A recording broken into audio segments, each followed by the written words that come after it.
Learners നമുക്ക് ഇന്ന് പഠിക്കാനുള്ളത് ക്ലാസ് 11 സ്റ്റാറ്റിസ്റ്റിക്സിന്റെ ചാപ്റ്റർ 6 കോറിലേഷൻ ആണ്. ഈ ഒരു ചാപ്റ്ററിൽ നമുക്ക് പഠിക്കാനുള്ള കാര്യങ്ങൾ എന്താണെന്ന് ജസ്റ്റ് നോക്കാം. Understand the meaning of correlation, പിന്നെ nature and relationship between variables, calculate the measures of correlation and analysis the analyse the degree and direction of relationships. അപ്പോൾ നമുക്ക് ഏകദേശം മനസ്സിലായി ഇത് വളരെ ഒരു ചെറിയൊരു ചാപ്റ്റർ ആണ്. കോറിലേഷൻ എന്ന് പറയുമ്പോഴത്തേക്ക് നമുക്കറിയാം റിലേഷൻ അല്ലെ, റിലേഷൻ എന്ന് പറയുമ്പോൾ നമുക്കറിയാം ബന്ധം അല്ലെ. അപ്പം കോറിലേഷൻ എന്ന് പറയുമ്പോൾ എന്താണ്?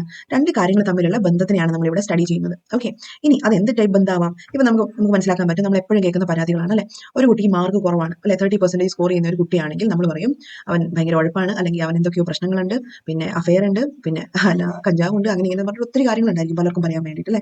അപ്പം ശരിയായിട്ട് പഠിക്കുന്നില്ല, അപ്പൊ അങ്ങനെ പലതും കാണും. ഇനി 90% സ്കോർ ചെയ്യുന്ന ഒരു കുട്ടീനെ സംബന്ധിച്ച് നോക്കുമ്പോൾ എന്താണ്? അവൻ നന്നായിട്ട് ഫോക്കസ് ചെയ്ത് പഠിക്കുന്നവനാണ്, പിന്നെ അവന് എന്താണ് 100 ആ ഒരു ശ്രദ്ധയുണ്ട്, പിന്നെ അങ്ങനെ മൊത്തത്തിൽ പോസിറ്റീവ് കാര്യങ്ങൾ മാത്രമായിരിക്കും എല്ലാവരുടെയും മനസ്സിൽ പിക്ചർ വരിക. പക്ഷേ ഇത് ശരിക്കും ആക്ച്വൽ റിയലി ആവണമെന്നുണ്ടോ? സ്ഥിരമായിട്ട് നന്നായിട്ട് സ്കോർ ചെയ്തുകൊണ്ടിരുന്ന ഒരാളായിരിക്കും ഇയാൾ. അപ്പം എക്സാമിന്റെ ഡേയിലായിരിക്കും ചിലപ്പോൾ ഇയാൾക്ക് എന്ത് വരുന്നത്, ഒരു പനിയോ അല്ലെങ്കിൽ തലവേദനയോ എന്തെങ്കിലും ഒരു പ്രോബ്ലം വരുന്നത്. ഇനി ഈ 90 മേടിച്ച ആളുടെ കാര്യമോ ചിലപ്പോൾ ഒന്നും അറിയാൻ മേലാത്ത ആളായിരിക്കും. ചിലപ്പോൾ നല്ല കാലം കൊണ്ട് എന്തെങ്കിലും ബിറ്റോ കോപ്പിയോ വെച്ചിട്ടായിരിക്കും ഈ 90% കിട്ടുന്നത്. അപ്പൊ നമുക്ക് ഒരിക്കലും എന്ത് ചെയ്യാൻ പറ്റൂല, നമുക്ക് ഒരു ബുക്കിനെ ജസ്റ്റ് അതിന്റെ പുറം കവർ കൊണ്ട് ജഡ്ജ് ചെയ്യാൻ പറ്റൂല. ഇംഗ്ലീഷിലെ ഒരു ഫേമസ് പ്രോവേർബാണ്, do not judge a book by its cover. അപ്പൊ ഇവിടെയും ഇതെന്താണ് നമ്മൾ പറയുന്നത്, നമ്മൾ ഈ റിലേഷൻ സ്റ്റഡി ചെയ്യുവാണ്. എന്താണ് ഇവിടെ ഒരു വേരിയബിൾ ആണ് നമ്മുടെ മാർക്സ് കൂടുന്തോറും ആ കുട്ടിയുടെ ക്യാരക്ടർ സൂപ്പർ ആണ് എന്നാണ് നമ്മൾ സ്റ്റഡി ചെയ്യുന്നത്. അതായത് നമ്മുടെ മാർക്ക് എന്ന് പറയുമ്പോൾ ആദ്യത്തെ വേരിയബിൾ 1 ക്യാരക്ടർ എന്ന് പറയുന്നത് വേരിയബിൾ 2 ആണ്. നമ്മൾ പറയുവാണ് മാർക്ക് കൂടുതൽ കിട്ടുന്തോറും കുട്ടിയുടെ ക്യാരക്ടർ വളരെ നല്ലതാണ് എന്ന് നമ്മൾ പറയുകയാണ്. ഇതാണ് നമ്മുടെ രണ്ട് വേരിയബിൾസ്. ഇങ്ങനെ തമ്മിലുള്ള രണ്ട് കാര്യങ്ങൾ തമ്മിലുള്ള റിലേഷനെ സ്റ്റഡി ചെയ്യുന്നതിനെയാണ് പറയുന്നത് കോറിലേഷൻ എന്ന്. ഇനി ഈ രണ്ട് വേരിയബിൾസിനെ നമുക്ക് രണ്ട് പേരുകൾ കൊടുക്കാം. അതായത് എക്സ് വേരിയബിൾ എന്ന് നമ്മൾ പറയും, വൈ വേരിയബിൾ എന്ന് നമുക്ക് പറയാം. അപ്പൊ അങ്ങനെ പല എക്സാമ്പിൾസ് നമ്മൾ എടുക്കാം. ഒരു കോൺസെപ്റ്റിനെ ഒന്ന് കുറച്ചുകൂടി ക്ലാരിറ്റിയിൽ മനസ്സിലാക്കാൻ വേണ്ടിയിട്ട് നമുക്കറിയാം പ്രൈസും ഡിമാൻഡും അല്ലെ. കൊമേഴ്സ് ടേംസിൽ പറഞ്ഞാൽ പ്രൈസും ഡിമാൻഡും. ഒരു സാധനത്തിന്റെ പ്രൈസ് അമിതമായിട്ട് കൂടുകയാണെങ്കിൽ അതിന്റെ ഡിമാൻഡ് ഉണ്ടാവുമോ? ഇല്ല, അതിന്റെ ഡിമാൻഡ് സ്വാഭാവികമായിട്ടും താഴ്ത്തോട്ട് വരും. ഈ രണ്ട് റിലേഷൻഷിപ്പാണ് നമ്മൾ വീണ്ടും പറയുന്നത് കോറിലേഷൻ. ഇനി ഒരു എക്സാമ്പിൾ നോക്കാം നമുക്ക്, വാട്ടറും അഗ്രികൾച്ചറും അല്ലെ, നമ്മുടെ കൃഷിയും വെള്ളവും. അപ്പൊ നമുക്കറിയാം വെള്ളത്തിന്റെ കൂടുതൽ നമ്മൾ ഉപയോഗം ചെയ്യുമ്പോൾ അല്ലെങ്കിൽ കറക്റ്റ് ക്വാണ്ടിറ്റിയിൽ നമ്മൾ വാട്ടർ യൂസ് ചെയ്യുകയാണെങ്കിൽ തീർച്ചയായും അതിനെ അഗ്രികൾച്ചറിനെ അത് ബാധിക്കും അല്ലെ. ഇനി വാട്ടർ ഇല്ലാതെ ഇരിക്കുന്ന സാഹചര്യമാണെങ്കിൽ തീർച്ചയായും അതും മോശമായിട്ടുള്ള രീതിയിൽ നമ്മുടെ അഗ്രികൾച്ചറിനെ ബാധിക്കും. അപ്പൊ ഇവ തമ്മിലുള്ള കോറിലേഷൻ ഉണ്ടോ എന്ന് ചോദിച്ചാൽ തീർച്ചയായും ഉണ്ട്. ഈ നമ്മൾ പറയുകയാണ്, ഇപ്പം നമ്മുടെ എന്താണ് കുറച്ചുകൂടി കോൺട്രവേഴ്സ്യൽ ആയിട്ടുള്ള ടോപ്പിക്കാണ്, ബട്ട് എന്തായാലും നമുക്ക് ഇവിടെ എടുക്കാം. അതായത് നമ്മളിപ്പം പാപം ചെയ്താൽ നരകത്തിൽ പോകുന്നു പറയും അല്ലെ. അപ്പം ഒരാൾ ഭയങ്കര പാപിയാണ്, ഭയങ്കര പ്രശ്നക്കാരനാണ്. അപ്പൊ പാപം ചെയ്യുന്ന ഇയാൾ പി എന്ന് വേണമെങ്കിൽ പേരിടാം. അപ്പൊ പാപം ചെയ്ത ആൾ നരകത്തിൽ പോകും എന്ന് എന്താ ഉറപ്പുള്ളത്? പാപം ഒത്തിരി ചെയ്തിട്ടുണ്ട്, അപ്പൊ അതുകൊണ്ട് ഇയാൾക്ക് എൻട്രി പാസ് കിട്ടും എന്ന് പറയുന്നത് തമ്മിൽ എന്തെങ്കിലും കോറിലേഷൻ ഉണ്ടോ? ഒരിക്കലും ഇല്ല. മനസ്സിലായില്ലേ? ഓഫ് കോഴ്സ് നമ്മൾ അതിനെ പ്രൂവ് ചെയ്യാൻ ആൾക്കാരും അല്ല. എന്താണെങ്കിലും നമുക്ക് ഇതുപോലെ പ്രൂവ് ചെയ്യാൻ പറ്റാത്ത ഇതിനെ നമുക്ക് എന്ത് വിളിക്കാൻ പറ്റും? ഇവിടെയും കോറിലേഷൻ നമുക്ക് സ്റ്റഡി ഒക്കെ ചെയ്യാം കേട്ടോ, എക്സും വൈ ആയിട്ട് നമുക്ക് എസ്റ്റാബ്ലിഷ് ചെയ്ത് സ്റ്റഡി ഒക്കെ ചെയ്യാം. പക്ഷേ ഇതിൽ കോറിലേഷൻ ഉണ്ടെന്ന് പ്രൂവ് ചെയ്യാൻ പറ്റുമോ? ഇല്ല, നമുക്ക് പ്രൂവ് ചെയ്യാൻ പറ്റത്തില്ല. അപ്പൊ ഇതാണ് ബേസിക്കലി കോറിലേഷന്റെ സ്റ്റഡി എന്ന് പറയുമ്പോഴത്തേക്കും. നമ്മളിവിടെ പഠിക്കുന്നത് രണ്ട് ഡിഫറെന്റ് ആയിട്ടുള്ള വേരിയബിൾസ് ആണ്. ഇനി ഈ ഡിഫറെന്റ് ആയിട്ടുള്ള വേരിയബിൾസിന് തമ്മിൽ എന്തോ ഒരു ബന്ധം ഉണ്ട് എന്ന് മനസ്സിലാക്കുക. അപ്പൊ ഡീറ്റെയിൽ ആയിട്ട് ഇതിനെപ്പറ്റി റിലേഷൻഷിപ്പിനൊക്കെ പഠിക്കാൻ വേണ്ടിയിട്ട് നമ്മുടെ ടെക്സ്റ്റ് ബുക്കിൽ ഒരു സീസോയും പിന്നെ അതൊക്കെ വരച്ചിട്ടൊക്കെ ഒരു ഡീറ്റെയിൽ ആയിട്ട് കൊടുത്തിട്ടുണ്ട്. അപ്പോൾ ടൈം കിട്ടുന്ന പോലെ അതൊക്കെ വായിച്ച് നോക്കുക. ജസ്റ്റ് ഇത്ര മാത്രം ഇവിടെ മനസ്സിലാക്കുക, കോറിലേഷൻ എന്താണെന്നുള്ളത്. ഇവിടെ രണ്ട് വേരിയബിൾസിനെ നമ്മൾ സ്റ്റഡി ചെയ്യുന്നു. ഇനി എങ്ങനത്തെ വേരിയബിൾസ് ആണ്? യാതൊരു ബന്ധമില്ലാത്ത ഈസ്റ്റിലും വെസ്റ്റിലും ഇരിക്കുന്ന രണ്ട് വേരിയബിൾസ് അല്ല, മറിച്ച് എന്തെങ്കിലും ഒരു റിലേഷൻഷിപ്പ് ഉണ്ടാവണം അവ തമ്മിൽ. ഇനി ഈ കോറിലേഷൻ ഏതൊക്കെ രീതിയിലാവാം? കോറിലേഷൻ നമ്മൾ ക്ലാസിഫൈ ചെയ്യുകയാണെങ്കിൽ അവ 3 ടൈപ്സിലുണ്ട്. there are 3 different types of correlation എന്ന് നമുക്ക് പറയാം.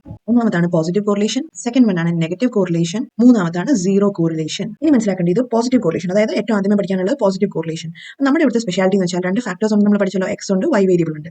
ഇനി എക്സ് മൂവ് ചെയ്യുന്ന അതേ ഡയറക്ഷനിലാണ് വൈ മൂവ് ചെയ്യുന്നെങ്കിൽ അവനെ നമുക്ക് പോസിറ്റീവ് കോറിലേഷൻ എന്ന് പറയാം.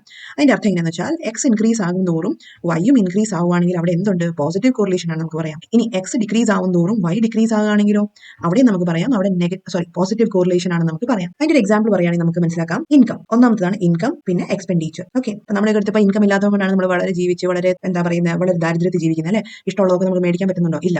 അപ്പം ഇനി ഗ്രാജുവലി നമ്മൾ ജോലിക്കാരൊക്കെ ആയി കഴിഞ്ഞാൽ അത്യാവശ്യം വരുമാനമൊക്കെ വന്നു കഴിയുമ്പോൾ എന്ത് സംഭവിക്കും? ഇൻകം ഇൻക്രീസ് ആകുന്നതോറും നമ്മുടെ എക്സ്പെൻസസും കൂടും. ഇതാണ് എക്സാമ്പിൾ ഓഫ് പോസിറ്റീവ് കോറിലേഷൻ. ഒരു വേരിയബിൾ എക്സ് എന്ന് പറയുന്ന ഒരു വേരിയബിൾ ചേഞ്ച് ആകുമ്പോഴത്തേക്കും അതേ ഡയറക്ഷനിൽ അതേ ചേഞ്ച് വൈ വേരിയബിളും ഉണ്ടാവുകയാണെങ്കിൽ അതിനെ നമ്മൾ പോസിറ്റീവ് കോറിലേഷൻ എന്ന് നമുക്ക് വിളിക്കാം. ഇനി വാട്ട് ഇസ് നെഗറ്റീവ് കോറിലേഷൻ? അപ്പോൾ നമ്മൾ ഇതിനെ ഒരു ഗ്രാഫിക്കലി നമ്മൾ ഡ്രോ ചെയ്യണം, നമുക്ക് അറിയാൻ പറ്റും. ഇവിടുത്തെ സ്കാറ്റർ ഡയഗ്രാം എന്ന് പറയുമ്പോൾ എന്തായിരിക്കും? മുകളിലോട്ടായിരിക്കും അല്ലെ. അപ്പം എക്സും വൈയും വേരിയബിൾ എന്താണ്? മുകളിലോട്ടായിരിക്കും പോകുന്നത്, സെയിം ഡയറക്ഷൻസിലായിരിക്കും മൂവ് ചെയ്യുക. ഇനി അടുത്തത് നെഗറ്റീവ് കോറിലേഷൻ എന്ന് പറയുമ്പോൾ എന്തായിരിക്കും? നമുക്ക് മനസ്സിലാക്കാം, എക്സിൽ ഒരു ഇൻക്രീസ് ഉണ്ടായാൽ വൈയിൽ ഒരു ഡിക്രീസ് ഉണ്ടാവും. അതിന്റെ അർത്ഥം എന്താണ്? ഒരു വേരിയബിളിൽ ഒരു ചേഞ്ച് സംഭവിച്ചാൽ അടുത്ത വേരിയബിളിലും ചേഞ്ച് സംഭവിക്കും, പക്ഷേ അത് ഓപ്പോസിറ്റ് ഡയറക്ഷനിലായിരിക്കും എന്ന് ചുരുക്കം. എക്സാമ്പിൾ നമുക്ക് എടുക്കാൻ പറ്റും, ഏറ്റവും ഫേമസ് ആയിട്ടുള്ളതാണ് പ്രൈസും ഡിമാൻഡും. ഇനി നമുക്ക് നോക്കാം, ഇപ്പോൾ ഒരു ആപ്പിൾ. ഓക്കെ, ആപ്പിളിന്റെ പ്രൈസ് ഇൻക്രീസ് ആവുന്നതോറും ആൾക്കാർ അത് മേടിക്കുമോ? ഇല്ല, ഡിമാൻഡ് കുറയും. ഇനി പ്രൈസ് കുറഞ്ഞു എന്ന് പറയുമ്പോൾ എന്ത് സംഭവിക്കും? ആൾക്കാർ അത് മേടിക്കും. സാധാരണക്കാരും പിന്നെ എന്താണ് കുറച്ച് സാമ്പത്തികമായിട്ട് ബാക്കി നിൽക്കുന്നവരൊക്കെ അത് അഫോർഡ് ചെയ്യാൻ പറ്റും. അപ്പൊ അതാണ് മനസ്സിലാക്കേണ്ടത്, നെഗറ്റീവ് കോറിലേഷൻ കോറിലേഷനെ പറ്റി. ഇനി what is zero correlation? Zero correlation എന്ന് പറയുമ്പോഴത്തേക്കും ചിലപ്പോൾ നമ്മുടെ ടെക്സ്റ്റ് ബുക്കിൽ എത്ര ഡീറ്റെയിൽ ആയിട്ട് കൊടുത്തിട്ടുണ്ടായില്ല ഈ ഒരു കോറിലേഷനെ പറ്റി. ബട്ട് റിയാലിറ്റിയിൽ ഇങ്ങനത്തെ ഒരു കോറിലേഷനും എക്സിസ്റ്റ് ചെയ്യുന്നുണ്ട്. സീറോ കോറിലേഷൻ എന്ന് പറയുമ്പോഴത്തേക്കും ഇത് പ്രാക്ടിക്കലി എക്സിസ്റ്റ് ചെയ്യുന്ന ഒന്നല്ല. എക്സ് വേരിയബിളിൽ ചേഞ്ചസ് ഉണ്ടായാലും വൈ വേരിയബിളിൽ യാതൊരു ചേഞ്ചസ് ഉണ്ടാവുന്നുമില്ല. എക്സ് ഇൻക്രീസ് ആയാലും വൈക്ക് പ്രത്യേകിച്ച് മാറ്റമില്ല, എക്സ് ഡിക്രീസ് ആയാലും വൈനെ അത് ബാധിക്കുന്ന കാര്യമല്ല. എന്ന് വെച്ചാൽ സീറോ കോറിലേഷന്റെ മീനിങ് എന്താണെന്ന് വെച്ചാൽ നമ്മൾ നേരത്തെ പറഞ്ഞ പോലെ ഒരാൾ പാപം ചെയ്യുന്നു, അയാൾ ഹെല്ലിലോട്ട് പോകുമോ ഇല്ലയോ എന്നുള്ളത് ഇതുവരെ പ്രൂവ് ആകാത്തൊരു കാര്യമാണ്. അപ്പം നമ്മൾ പാപം ചെയ്താലും ചെയ്തില്ലെങ്കിലും ഹെല്ലിലോട്ട് പോകുമോ ഇല്ലയോ എന്ന് അറിയത്തില്ല എന്നുള്ള അവസ്ഥ, അല്ലെങ്കിൽ അവിടെ ഒരു നമുക്ക് റിലേഷൻഷിപ്പ് എസ്റ്റാബ്ലിഷ് ചെയ്യാൻ പറ്റാത്തൊരു സിറ്റുവേഷൻ ആണ് സീറോ കോറിലേഷൻ എന്ന് നമുക്ക് പറയാം. നമ്മൾ അതിനെ ഡയഗ്രാമാറ്റിക്കലി ഒന്ന് റെപ്രസെന്റ് ചെയ്യുവാണെങ്കിൽ നമുക്കറിയാം ഒരു ഫാക്ടറിൽ ഒരു വേരിയബിൾ ഒരു ഇൻക്രീസ് ഉണ്ടായാൽ അടുത്ത വേരിയബിൾ ഡിക്രീസ് ആയിരിക്കും സംഭവിക്കുക. അത് ഓപ്പോസിറ്റ് ഡയറക്ഷൻസ്.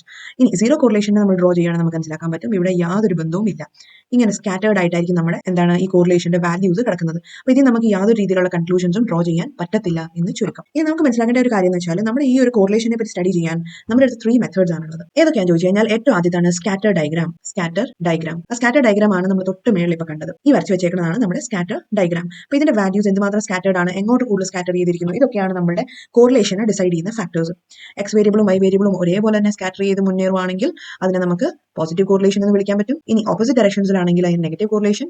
ഒരു കോറിലേഷനും എസ്റ്റാബ്ലിഷ് ചെയ്യാത്ത രീതിയിലാണെങ്കിൽ അതിന് നമുക്ക് നോ കോറിലേഷൻ അല്ലെങ്കിൽ സീറോ കോറിലേഷൻ എന്ന് നമുക്ക് വിളിക്കാൻ പറ്റും. ഇനി അടുത്തതായിട്ട് സെക്കൻഡ് വൺ ആണ് Karl Pearson's coefficient of correlation and third one ആണ് സ്പിയർമാൻസ് റാങ്ക് കോറിലേഷൻ. ഇത് നമ്മൾ ജസ്റ്റ് റാൻഡം ആയിട്ട് ഇതിനെ പറ്റി ഒരു ചുരുക്കി പറയുകയാണെങ്കിൽ സ്കാറ്റർ ഡയഗ്രാം എന്ന് പറയുമ്പോൾ നമ്മൾ ഡയഗ്രാമിന്റെ ഹെൽപ്പോടെ ആയിരിക്കും നമ്മൾ എന്ത് മനസ്സിലാക്കുന്നത്, കോറിലേഷൻ മനസ്സിലാക്കുന്നത്. എന്ത് തമ്മിൽ എക്സും വൈ വേരിയബിളും തമ്മിലുള്ള കോറിലേഷൻ മനസ്സിലാക്കുന്നത്.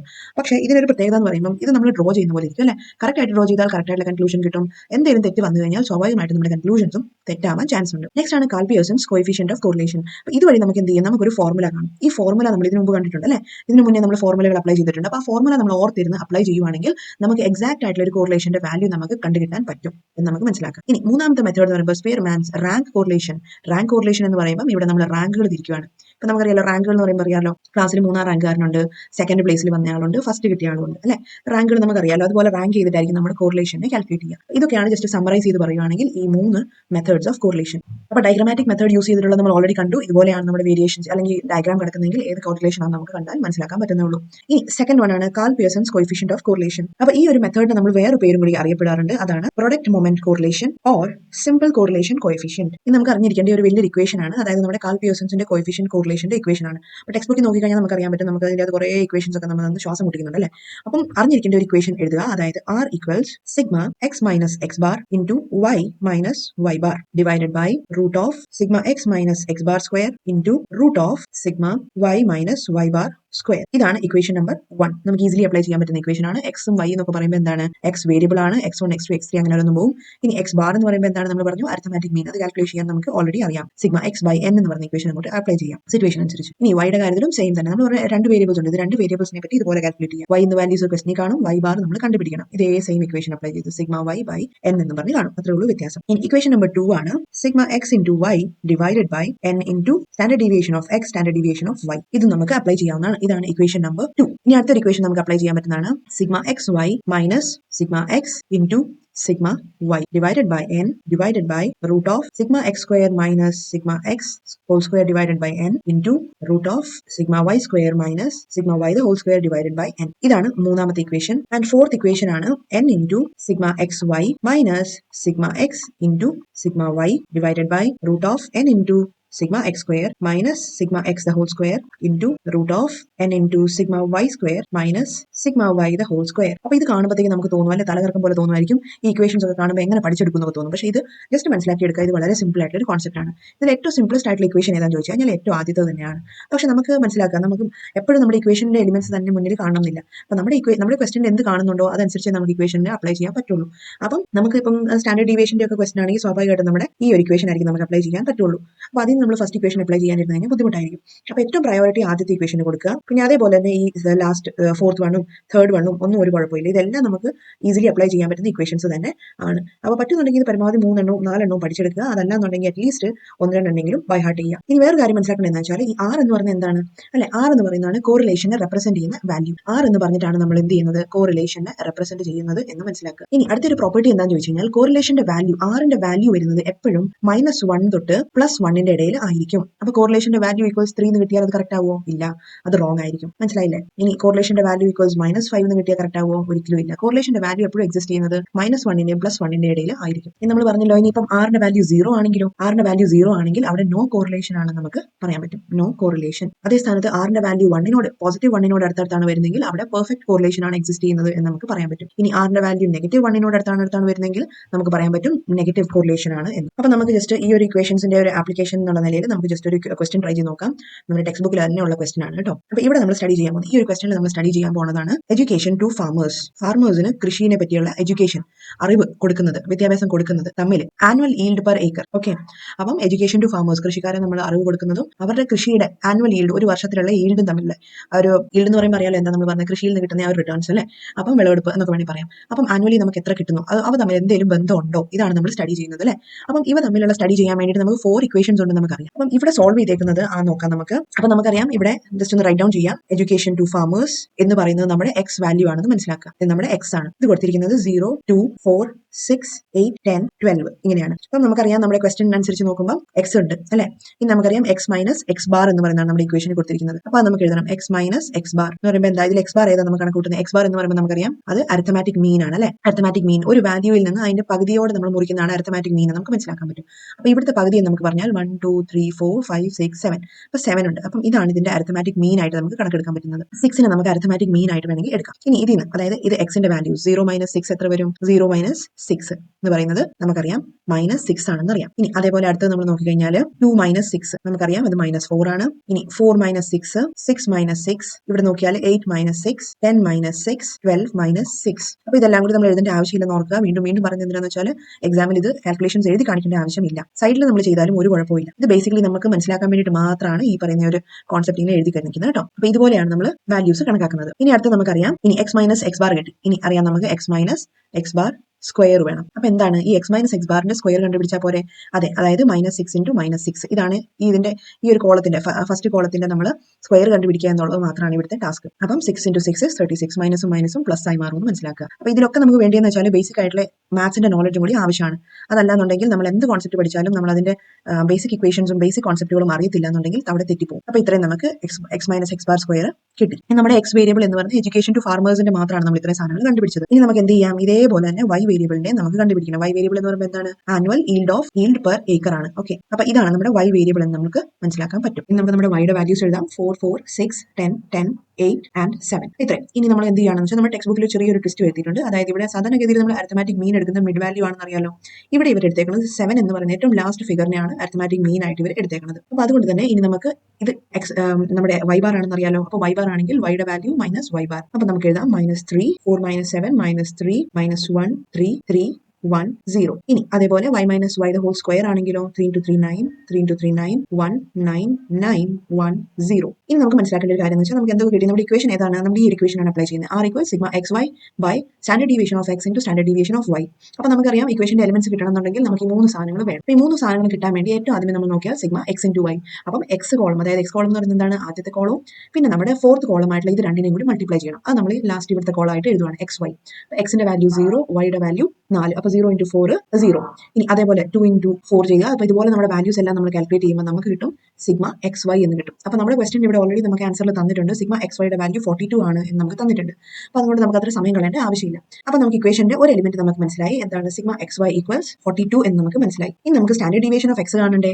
സ്റ്റാൻഡേർഡ് ഡീവിയേഷൻ ഓഫ് x കാണാൻ വേണ്ടി നമുക്ക് ഒരു ഇക്വേഷൻ ഉണ്ട്. അതായത് ടെക്സ്റ്റ് ബുക്കിൽ കാണാം √root sigma x - x bar the whole square divided by n. Next standard deviation of y എന്ന് പറയുമ്പോൾ ഇതേ സെയിം ഇക്വേഷൻ ആണ്. Sigma y - y bar whole square എന്ന് പറഞ്ഞു വരും, ഡിവൈഡഡ് ബൈ n എന്ന് പറയും. അപ്പോൾ ഇതിനെ നമുക്ക് വാല്യൂസ് സബ്സ്റ്റിറ്റ്യൂട്ട് ചെയ്യാം. ഓൾറെഡി നമ്മൾ കണ്ടുപിടിച്ചിട്ടുണ്ട്. x - x bar whole square എന്ന് പറയുമ്പോൾ എന്താണ്? നമ്മൾ ഓൾറെഡി കണ്ടുപിടിച്ചിട്ടുണ്ട്. എന്താണ്? ഈ ഒരു കോളത്തിന്റെ വാല്യൂ ആണ് നമുക്ക് വേണ്ടത്. അപ്പോൾ ഇതിനെ ഒന്ന് ടോട്ടൽ ചെയ്തെടുക്കുക. ഇതാണ് നമ്മുടെ x - x ബാർ ഹോൾ സ്ക്വയറിന്റെ ഇക്വേഷൻ. അപ്പോൾ ഇത് നമുക്ക് തൽക്കാലം നമ്മൾ ടെക്സ്റ്റ് ബുക്കിൽ കൊടുത്തിരിക്കുന്നതുകൊണ്ട് ഷോർട്ട് കട്ട് അടിച്ച് കാൽക്കുലേറ്റ് ചെയ്യാണ്ട് നമുക്ക് ചെയ്യാം. അതായത് 112 √112 ഡിവൈഡഡ് ബൈ n. n എന്ന് പറയുമ്പോൾ നമുക്കറിയാം നമ്പർ ഓഫ് ഒബ്സർവേഷൻസ്. അപ്പോൾ ഇവിടെ എത്ര നമ്പർ ഓഫ് ഒബ്സർവേഷൻസ് ഉണ്ട്? 1, 2, 3, 4, 5, 6 and 7. അപ്പം 112 ഡിവൈഡ് ബൈ 7 എന്ന് നമുക്ക് എഴുതാൻ പറ്റും. ഇനി അടുത്ത വൈയുടെ വാല്യൂസ് നോക്കിക്കഴിഞ്ഞാലോ y minus y bar the whole square ആണ്. അപ്പം എത്രയാണ് ഇവിടെ നമുക്ക് കാണാം ഇതിന്റെ ഇക്വേഷൻ അല്ലെങ്കിൽ ഇതിന്റെ ടോട്ടലിനെയാണ് നമ്മൾ sigma y minus y bar the whole square എന്ന് പറയാം.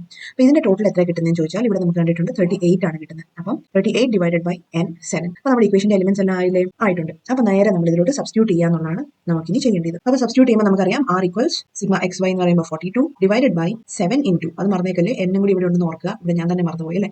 അപ്പം n into standard deviation of X അല്ലെ, സ്റ്റാൻഡേർഡ് ഡീവിയേഷൻ ഓഫ് എക്സ് ഇത് into root of standard deviation of Y. ഇതാണ് നമ്മൾ സോൾവ് ചെയ്യേണ്ടത്. അപ്പോൾ ഇനി ഇതെങ്ങനെ സോൾവ് ചെയ്യേണ്ടതെന്ന് പറയേണ്ട ആവശ്യമില്ല അല്ലേ. അപ്പോൾ 0.644 ആണ് ഇതിന്റെ അകത്ത് ആൻസർ വരിക. അപ്പോൾ നമുക്ക് മനസ്സിലാക്കാൻ പറ്റും ആറിന്റെ വാല്യൂ എന്താ നമ്മൾ പറഞ്ഞത് -1ന്റെയും +1ന്റെയും ഇടയിലായിരിക്കും നമുക്കറിയാം.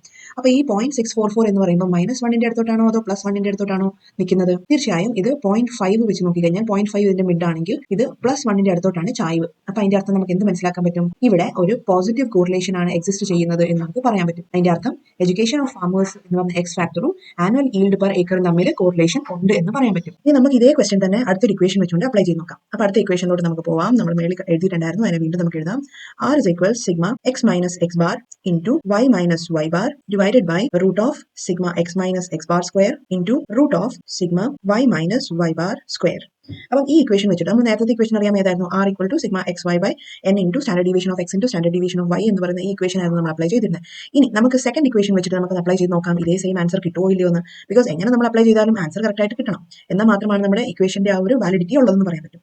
അപ്പോൾ ഇവിടെ നമ്മൾ നോക്കിയാൽ x മൈനസ് എക്സ് ബാർ എത്രയായിരുന്നു? നമുക്കൊന്ന് ക്വസ്റ്റനിലോട്ട് നോക്കാം. x മൈനസ് എക്സ് ബാർ എന്ന് പറയുമ്പോൾ ഓക്കെ നമ്മൾ ഇതിന്റെ ടോട്ടൽ കണ്ടുപിടിച്ചില്ലായിരുന്നു അല്ലേ. അപ്പോൾ ഇതിന്റെ ടോട്ടൽ നമുക്ക് ടെക്സ്റ്റ് ബുക്കിൽ നോക്കാം. x മൈനസ് എക്സ് ബാറിന്റെ വാല്യൂ ആണ് 112. x മൈനസ് എക്സ് ബാർ നമ്മൾ കാൽക്കുലേറ്റ് ചെയ്തിട്ടില്ല അല്ലേ. അപ്പോൾ പെട്ടെന്ന് ഒന്ന് കാൽക്കുലേറ്റ് ചെയ്ത് നോക്കാം. അപ്പോൾ നമുക്ക് ഇതിന്റെ ഇക്വേഷൻസിലോട്ട് നമ്മൾ ഇതിന്റെ വാല്യൂസ് സബ്സ്റ്റിറ്റ്യൂട്ട് ചെയ്യാം. 42 divide by root 112 into root 38 values ഒക്കെ നമ്മൾ നേരത്തെ തന്നെ കണ്ടുപിടിച്ചിട്ടുണ്ടായിരുന്നു. അത് നമുക്ക് കിട്ടുന്നത് 0.644 എന്നുള്ളത് തന്നെയാണ് ആൻസർ കിട്ടുക.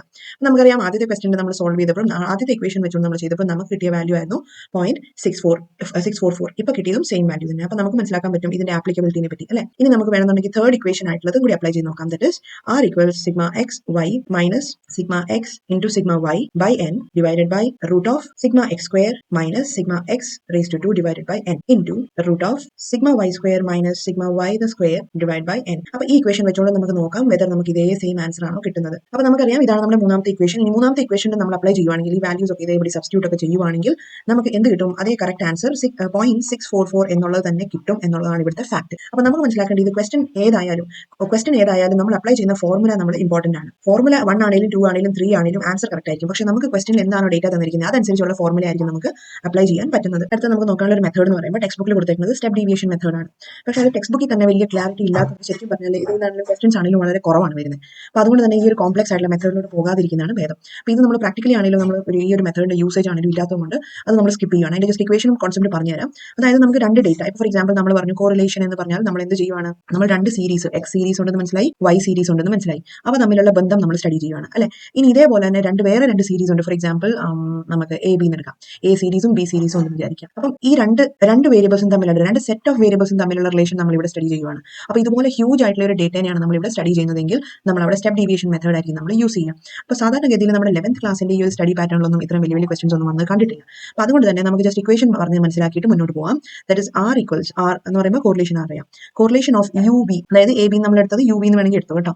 അൾട്രാ വയലറ്റ് റേസ് അല്ല, ഇത് യു ബി എന്ന് പറയുമ്പോൾ ജസ്റ്റ് യു എന്ന് പറഞ്ഞ വേരിയബിളിന് ഒരു പേരും വി എന്ന് പറയുന്ന വേരിയബിൾ സെറ്റിന് ഒരു പേരും കൊടുത്തേ ഉള്ളൂ. അപ്പോൾ r അതായത് correlation of U V variables is equal to correlation of X Y variables. അപ്പം ഇതായിരിക്കും നമ്മുടെ പ്രൂവ് ചെയ്യേണ്ട ഒരു കാര്യം. അപ്പോൾ യുവും വിയും ഒക്കെ എന്താണെന്നുള്ളത് ഇവിടെ കൊടുത്തിട്ടുണ്ട്. U equals X minus A by B, V equals Y minus C by D. അവിടെ എയും ബിയും എന്നൊക്കെ പറയുന്നത് നമ്മുടെ അസ്യൂംഡ് മീൻ ആണെന്ന് മനസ്സിലാക്കുക. അപ്പം ഇതിന്റെ വലിയ പ്രാക്ടിക്കൽ യൂസേജ് ഇല്ലാത്തതുകൊണ്ട് നമുക്ക് മൂവ് ചെയ്യാം. എന്തെങ്കിലും താല്പര്യമുണ്ട് പഠിക്കാൻ തോന്നുന്നുണ്ടെന്നുണ്ടെങ്കിൽ എന്തെങ്കിലും ആവശ്യമുണ്ടെങ്കിൽ തീർച്ചയായും ഈ ഒരു ഏരിയ പേജ് നമ്പർ 83 ഏരിയ ഒന്ന് റെഫർ ചെയ്യാം. ഇനി നമുക്ക് അടുത്ത പഠിക്കാനുള്ള ഒരു മെയിൻ മെത്തേഡാണ് Spearman's rank correlation method. Correlation പഠിക്കാനുള്ള 3 മെത്തേഡ്സിൽ നമ്മൾ മൂന്നാമത്തെ എത്തിയിരിക്കുന്നത് that is Spearman's rank correlation method. അപ്പോൾ പേര് കേൾക്കുമ്പോൾ തന്നെ നമുക്കറിയാം റാങ്ക് അല്ലെ. അപ്പോൾ ഇവിടെ എന്തിന്റെ അടിസ്ഥാനത്തിലാണ്? നമ്മൾ റാങ്കിന്റെ അടിസ്ഥാനത്തിലാണ് നമ്മൾ ഇവിടെ കോറിലേറ്റ് ചെയ്യുന്നത്. ഇപ്പോൾ ഫോർ എക്സാമ്പിൾ നമ്മൾ രണ്ട് കുട്ടികളെ നമ്മൾ സ്റ്റഡി ചെയ്യുകയാണ്, എയും ബിയും. ഓക്കെ, അപ്പോൾ രണ്ട് കുട്ടികളെ പറ്റി നമ്മൾ സ്റ്റഡി ചെയ്യുമ്പോഴത്തേക്ക് നമ്മൾ ഇവിടെ എന്ത് ചെയ്യാണ്? ഇവരെ പല രീതിയിലും കാൽക്കുലേറ്റ് ചെയ്യാം. ഇപ്പം എ ചിലപ്പം ആർട്സിൽ നല്ല മിടുക്കനായിരിക്കും, ആർട്സിൽ ഫസ്റ്റ് ആയിരിക്കും മേടിക്കുന്നത്. അതേപോലെ ബി എന്ന് പറയുമ്പോൾ ആർട്സിൽ ഒട്ടും കൊള്ളിയിലായിരിക്കും. ആയിരിക്കും അല്ലെ. ഇനി അതേ സ്ഥാനത്ത് എ എന്ന് പറയുമ്പം സ്റ്റഡീസിൽ തീരെ പോരാ. ഓക്കെ, സ്റ്റഡീസിൽ തീരെ പോരാ. അതേ സ്ഥാനത്ത് ബിയുടെ സ്പെഷ്യാലിറ്റി എന്ന് വെച്ചാൽ അയാൾ നന്നായിട്ട് പഠിക്കും. ഓക്കെ, പിന്നെ അടുത്ത നമ്മൾ നോക്കുകയാണെങ്കിൽ സ്പോർട്സിൽ എ ഭയങ്കര സ്മാർട്ടാണ്, പക്ഷെ ബി സ്പോർട്സിൽ അത്ര പോരാ. അപ്പം ഇതുപോലെ നമ്മൾ എപ്പോഴും അല്ലെ വേണ്ടിയിട്ടാണെങ്കിലും വേണ്ടാതെ ആണെങ്കിൽ പോലും നമ്മൾ പലപ്പോഴും ഇങ്ങനെ കാര്യങ്ങൾ വെച്ച് കമ്പയർ ചെയ്യാറുണ്ട്, റാങ്ക് ചെയ്യാറുണ്ട്. ഇപ്പൊ നമ്മളൊരു ഡ്രസ് ആണെങ്കിലും എടുക്കാൻ പോകുമ്പോൾ നമ്മൾ പറയും ഓക്കെ എനിക്ക് ഏറ്റവും ഇഷ്ടപ്പെട്ടത് ഇതാണ്, പിന്നെ രണ്ടാമത്തെ വേണമെങ്കിൽ ഇതാണ്, ഇനിയിപ്പം മൂന്നാമത്തെ വേണമെങ്കിൽ ഇതായിട്ട് നമുക്ക് എടുക്കാം അല്ലെ. അപ്പൊ 3 സെലക്ഷൻ ഉണ്ട്, ഇത് നേരത്തെ ബെസ്റ്റ് ഏതാണ്, അങ്ങനെയൊക്കെ നമ്മൾ പലപ്പോഴും കൺഫ്യൂഷൻ ആവാറുണ്ട് ഈ റാങ്കിങ് മെത്തേഡ്സിൽ. അപ്പം അത് തന്നെയാണ് നമ്മുടെ സ്പിയർമാൻസ് റാങ്ക് കോറിലേഷൻ നമ്മൾ സ്റ്റഡി ചെയ്യാൻ പോകുന്നത്. ഇനി നമ്മൾ ഇതിന്റെ ഒരു ഹിസ്റ്ററി ചെക്ക് ചെയ്യുവാണെങ്കിൽ ഈ ഒരു മെത്തേഡ് പ്രൊപ്പൗണ്ട് ചെയ്തത് ഒരു ബ്രിട്ടീഷ് സൈക്കോളജിസ്റ്റ് ആയ സിഇ സ്പിയർമാൻ ആണ് എന്ന് മനസ്സിലാക്കുക. സ്പിയർമാൻസ് മെത്തേഡ് എന്ന് പറയുമ്പോൾ തീർച്ചയായും അതിന്റെ പ്രൊപ്പൗണ്ടർ ആണ് സിഇ സ്പിയർമാൻ. അപ്പം അദ്ദേഹം ഇത് എന്തിനാണ് ഈ ഒരു മെത്തേഡ് ക്രിയേറ്റ് ചെയ്തതെന്ന് ചോദിച്ചു കഴിഞ്ഞാൽ, നമുക്ക് ഇപ്പോൾ ഫോർ എക്സാമ്പിൾ ചില ക്വാളിറ്റേറ്റീവ് ഫീച്ചേഴ്സിന്റെ അടിസ്ഥാനത്തിൽ നമ്മൾ റാങ്ക് ചെയ്യണം. R1, R2, R3, ഫസ്റ്റ് കിട്ടിയവൻ, സെക്കൻഡ് കിട്ടിയവൻ, തേർഡ് കിട്ടിയവൻ, അതുപോലെ നമ്മൾ റാങ്ക് ചെയ്തിട്ട് നമ്മൾ കോറിലേറ്റ് ചെയ്യാണ്, സ്റ്റഡി ചെയ്യുവാണ്. അതിനാണ് ഈ മെത്തേഡിന്റെ ഒരു പ്രാധാന്യം കിടക്കുന്നത്. ഇനി ഇതിന്റെ മെത്തേഡിന്റെ സ്പെഷ്യാലിറ്റി എന്താണ്? റാങ്ക് കോറിലേഷൻ മെത്തേഡ് വഴി നോക്കുമ്പോൾ അതിന്റെ ഇക്വേഷൻ ആണ് 1 - 6 sigma d² divided by n3 - n. അപ്പൊ ഇതാണ് റാങ്ക് കോറിലേഷന്റെ നമ്മൾ യൂസ് ചെയ്യേണ്ട അപ്ലൈ ചെയ്യേണ്ട ഒരു മെത്തേഡ്. ഈ സ്വാഭാവികമായിട്ടും ബാക്കി എല്ലാ റൂൾസും സെയിം തന്നെ. നമ്മുടെ പിയേഴ്സൺസിന്റെ ഇക്വേഷൻ പറഞ്ഞ പോലെ തന്നെ കോറിലേഷന്റെ എല്ലാ റൂൾസും ഇവിടെയും ബാധകമാണ്. അതായത് നമ്മുടെ വാല്യൂ ഓഫ് R എന്ന് പറയുമ്പോൾ റേഞ്ച് ചെയ്യുന്ന എപ്പോഴും -1 തൊട്ട് +1 ഇടയിൽ ആയിരിക്കും എന്ന് ഓർക്കുക. ഇനി നമ്മളിവിടെ സ്റ്റഡി ചെയ്യുന്നതെന്ന് വെച്ചാൽ നമ്മുടെ ഈ റാങ്ക് കോറിലേഷൻ നമുക്ക് ചെയ്യാൻ വേണ്ടിയിട്ട് 3 മെത്തേഡ്സ് ഉണ്ട്, അല്ലെങ്കിൽ 3 രീതികളുണ്ട്, 3 സിറ്റുവേഷൻസ് ഉണ്ട് ബേസിക്കലി. ഒന്നാമത്തത് റാങ്ക്സ് ആർ ഗിവൻ, അതായത് റാങ്കുകൾ തന്നിട്ടുണ്ട്, റാങ്ക്സ് ആർ ഗിവൻ. അപ്പൊ രണ്ടാമത്തെ എന്തായിരിക്കും? Ranks are not given. ഇനി മൂന്നാമത്തെ കേസ് എന്ന് പറയുമ്പോൾ റാങ്ക്സ് ആർ റിപ്പീറ്റഡ്. അപ്പൊ ഏറ്റവും ആദ്യത്തെ എക്സാമ്പിൾ എന്ന് പറയുമ്പോൾ നമുക്ക് നോക്കാം. എക്സാമ്പിൾ നമ്പർ 3 ആണ്, റാങ്കുകൾ തന്നിട്ടുണ്ട്. ഓക്കെ, അപ്പൊ ഇതെന്താണ് ഈ ക്വസ്റ്റ്യൻ നമുക്ക് അനലൈസ് ചെയ്യാം. ഇവിടെ 5 വ്യക്തികളുണ്ട്. Okay, person number 1, 2, 3, 4, 5. അപ്പൊ 5 ആൾക്കാരുണ്ട് ഇവിടെ. ഈ 5 ആൾക്കാരെയും 3 ജഡ്ജസ് എന്തിന്റെ കോമ്പറ്റീഷൻ ആണ്? ബ്യൂട്ടി കോമ്പറ്റീഷൻ ആണ്. ഓക്കെ, ബ്യൂട്ടി കോമ്പറ്റീഷന് വേണ്ടി 5 ആൾക്കാരെ നമ്മൾ നിരത്തി വെച്ചേക്കാണ്. അവിടെ 3 ജഡ്ജസും ഉണ്ട്. ജഡ്ജസിന്റെ പേരാണ് മിസ്റ്റർ എയും ബിയും സിയും അല്ലെ. അപ്പം അവരെ ഈ 5 ആൾക്കാരെയും കൂടി റാങ്ക് ചെയ്തിട്ടുണ്ട്. അപ്പൊ ആദ്യത്തെ ജഡ്ജ് ഇതൊന്നും നമുക്ക് അനലൈസ് ചെയ്ത് നോക്കാം. ആദ്യത്തെ ജഡ്ജ് കൊടുത്തേക്കുന്നത് ഒന്നാമത്തെ വ്യക്തിക്ക് ഫസ്റ്റ് റാങ്ക്, രണ്ടാമത്തെ ആൾക്ക് സെക്കൻഡ് റാങ്ക്. ഒപ്പം ഈ പുള്ളിയുടെ ഇഷ്ടപ്പെട്ട ഒരു ഹോബിയാന്ന് തോന്നുന്നു ഇങ്ങനെ റാങ്ക് ചെയ്യുന്നത്. എന്തായാലും മൂന്നാമത് വന്ന വ്യക്തിക്ക് മൂന്നാമത്തതും, അങ്ങനെ 4, 5 ഒന്നും കൊടുത്തിട്ടുണ്ട്. ഇനി നെക്സ്റ്റ് ബി വന്നിട്ട് എന്ത് ചെയ്തു? ബി എന്ന് പറഞ്ഞ ജഡ്ജ് കൊടുത്തേക്കുന്നത് പുള്ളിക്ക് ഏറ്റവും ഭംഗിയായിട്ട് തോന്നിയത് കണ്ടസ്റ്റന്റ് നമ്പർ 3 ആണ്. പുള്ളിക്ക് ഫസ്റ്റ് കൊടുത്തു. ഇനി ഫസ്റ്റ് റാങ്ക് അല്ല, ആദ്യത്തെ കണ്ടസ്റ്റന്റിന് രണ്ടാമത്തെ സ്ഥാനം കൊടുത്തു. ഇനി അഞ്ചാമത്തെ കണ്ടസ്റ്റന്റിന് മൂന്നാമത്തെ റാങ്ക് കൊടുത്തു. അപ്പൊ പുള്ളിയുടെ നോട്ടത്തിൽ വെച്ച് നോക്കുമ്പോൾ ഏറ്റവും ഭംഗിയുള്ളത് 3ക്കാണെന്ന് പുള്ളിക്ക് തോന്നി അല്ലെ. ഇനി നെക്സ്റ്റ് ജഡ്ജ് നമ്പർ 3യുടെ സ്പെഷ്യാലിറ്റി എന്താണ്? ജഡ്ജ് നമ്പർ 3 ഫസ്റ്റ് കൊടുത്തത് ആദ്യത്തെ കണ്ടസ്റ്റന്റ് ആണ് അല്ലെ. അപ്പൊ അങ്ങനെയാണ് സംഭവവികാസങ്ങൾ. അപ്പൊ നമുക്ക് ഓൾറെഡി മനസ്സിലായി നമ്മൾ യൂസ് ചെയ്യാൻ പോകുന്ന ഇക്വേഷൻ എന്താ നമുക്ക് ഓൾറെഡി അറിയാം അല്ലെ. R = 1 - 6 × sigma d² by n3 - n എന്നുള്ളതാണ് നമ്മുടെ ഇക്വേഷൻ. ഇനി നമ്മൾ സ്റ്റഡി ചെയ്യാൻ പോകുന്നത് എങ്ങനെയാണെന്ന് വെച്ചാൽ 2 റാങ്ക്സ് വെച്ചുകൊണ്ടായിരിക്കും നമ്മൾ സ്റ്റഡി ചെയ്യുക. ആദ്യം നമുക്കറിയാം 3 ജഡ്ജസ് ഉണ്ട് അല്ലെ, എയും ബിയും സിയും ഉണ്ട്. അപ്പൊ ആദ്യത്തെ സ്റ്റെപ്പിൽ നമ്മൾ എന്റെയും ബിന്റെയും വെച്ച് കമ്പയർ ചെയ്യും. പിന്നെ അടുത്തത് നമ്മൾ എയും സിയും വെച്ച് കമ്പയർ ചെയ്യും. പിന്നെ നമ്മൾ നോക്കിക്കഴിഞ്ഞാൽ ബിയും സിയെ വെച്ച് കമ്പയർ ചെയ്യേണ്ട ആവശ്യമുണ്ടോ? ചുമ്മാ നോക്കിക്കേ. ബിക്കോസ് ഇവിടെ സിമിലർ ആയിട്ട് കാണപ്പെടുന്നത് എയുടെയും ബിന്റെയും ആണ് അല്ലെ. ഏറ്റവും നല്ല സ്ഥാനം കൊടുത്തേക്കുന്നത് എനെ പോലെ തന്നെയാണ് സിയുടെയും വന്നേക്കുന്നത്. അതേപോലെ തന്നെ മോശം ഏറ്റവും ലാസ്റ്റ് റാങ്ക് എ കൊടുത്തതുപോലെ തന്നെയാണ് ഏകദേശം സിയും കൊടുത്തേക്കുന്നത്. കഴിഞ്ഞാൽ എയുടെയും സിയുടെയും തമ്മിൽ നല്ല സിമിലാരിറ്റി ഉണ്ട്. പക്ഷെ ബിയും ആയിട്ട് എന്താണ് യാതൊരു ബന്ധവും വരുന്നില്ല. അപ്പൊ അതുകൊണ്ട് നമ്മൾ ബി വെച്ച് കമ്പയർ ചെയ്യേണ്ട ആവശ്യം ഇവിടെ വരുന്നില്ല. അപ്പൊ അതുകൊണ്ടാണ് നമ്മൾ ഇവിടെ ബിനെയും സിനെയും വെച്ച് കമ്പയർ ചെയ്യാൻ പോവാത്തത്. അപ്പൊ നമ്മൾ ഇവിടെ ഫസ്റ്റ് ഓഫ് ഓൾ എയും ബിയും കമ്പയർ ചെയ്യുമ്പോൾ നമുക്ക് കിട്ടും. അപ്പൊ നമുക്ക് ഇതൊന്ന് വരച്ചെടുക്കാം. എയുടെ ഇവിടെ കിടക്കുന്നു ജഡ്ജ് എ ഇട്ട വാല്യൂസ്, ബി ഇട്ട വാല്യൂസ് 1, 2, 3, 4, 5. ഇനി ജഡ്ജ് ബി കൊടുത്തതോ 2, 4, 1, 5, 3. ഇതാണ് വാല്യൂസ്. ഇനി നമ്മുടെ ഇക്വേഷൻ നമ്മൾ എപ്പോഴും മറന്നു പോകാതിരിക്കുക. ഇക്വേഷന്റെ മേളിൽ കൊടുത്തിട്ടുണ്ട്, ഏതാണ് ഇത് ഓർത്തിരിക്കുക. അപ്പൊ അതിന് നമുക്ക് അപ്ലൈ ചെയ്യാം. അപ്ലൈ ചെയ്യണമെങ്കിൽ നമുക്ക് എന്ത് വേണം? എന്നിന്റെ വാല്യൂസ്. എൻ നമുക്കറിയാം എന്താണ്? നമ്പർ ഓഫ് ഒബ്സർവേഷൻസ് എത്രയുണ്ട് ഇവിടെ? 1, 2, 3, 4 and 5. 5 ഉണ്ടെന്ന് അറിയാം. എന്നിന്റെ വാല്യൂ 5 ആണെന്ന് അറിയാം. ഇനി എന്ത് വേണം? 6 ഒന്നും വേണ്ട, നമുക്ക് ഡി വേണം. ഡി എന്താ സാധനം? ഡി എന്ന് പറയുമ്പോൾ ഡിഫറൻസസ് ആണ്, ഡിഫറൻസസ് ഓഫ് ഒപ്പീനിയൻ ആണ്. ഓക്കെ, നമുക്ക് ഡിനെ കാൽക്കുലേറ്റ് ചെയ്യാം. ഡി കിട്ടിയാൽ മാത്രമാണ് നമുക്ക് ഡി സ്ക്വയർ കിട്ടുള്ളൂ അല്ലെ. അപ്പൊ ഡി സ്ക്വയർ എത്രയാണെന്ന് അറിയണമെന്നുണ്ടെങ്കിൽ ഡി കാൽക്കുലേറ്റ് ചെയ്യുക. ഡി കാൽക്കുലേറ്റ് ചെയ്ത് കഴിഞ്ഞിട്ട് ഡിയുടെ സ്ക്വയർ കണ്ടെത്തുക. അപ്പൊ ഇത്രയും കാര്യങ്ങളാണ് നമുക്ക് ചെയ്യാനുള്ളത്. അപ്പൊ ഡി എന്ന് പറയുമ്പോൾ ഇറ്റ്സ് ബേസിക്കലി ഡിഫറൻസ്. എയുടെ വാല്യൂവിൽ നിന്ന് ബിയുടെ വാല്യൂവിലേക്ക് എന്ത് ഡിഫറൻസ് ഉണ്ട് എന്നുള്ളതാണ് നമ്മൾ കണ്ടെത്തേണ്ടത്. ഓക്കെ, അപ്പൊ നമ്മൾ നോക്കിക്കഴിഞ്ഞാൽ എയുടെ വാല്യൂ എത്രയാണ് നമുക്ക് കാണാൻ പറ്റും. 1 - 2 എത്രയാണ്?